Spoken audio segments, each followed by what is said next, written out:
সাক্ষী হয়েছি সকলে, এক অপূর্ব মুহূর্তের সাক্ষী হয়েছি আমরা সকলে।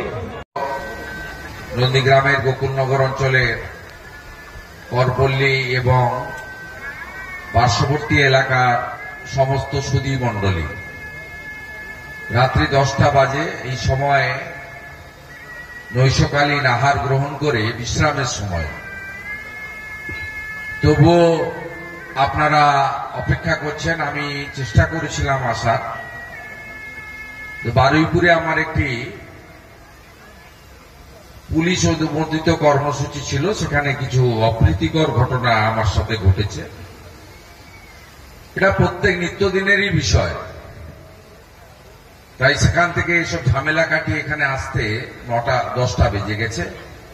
তবুও আমি এসেছি, কারণ আমি এর অনেক আগে একবার এসেছিলাম সাংসদ হিসেবে।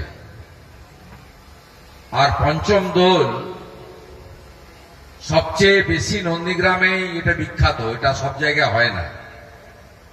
আমি প্রায় 3-4টি প্রোগ্রাম অ্যাটেন্ড করিনি, মানে দেখতে দেখতে এসেছি গাড়িতে। তাই 1988 সাল থেকে আজকে 40 বছর ধরে তরুণ সংঘ, তারা হয়তো এই অনুষ্ঠানে প্রবীণ হয়ে গেছে কিন্তু নামে নবীন, তরুণ। তাদের এই উষ্ণ আমন্ত্রণ রক্ষা করার জন্য দ্বিতীয়বার এলাম। প্রত্যেকবারই ডাকে, এমন ডেটের সঙ্গে ম্যাচ করা যায় না। এবারের আমন্ত্রণ এত উষ্ণ ছিল, যাকে অস্বীকার করার কোনো উপায় ছিল না আমার, তাই এসেছি শুভেচ্ছা দিতে।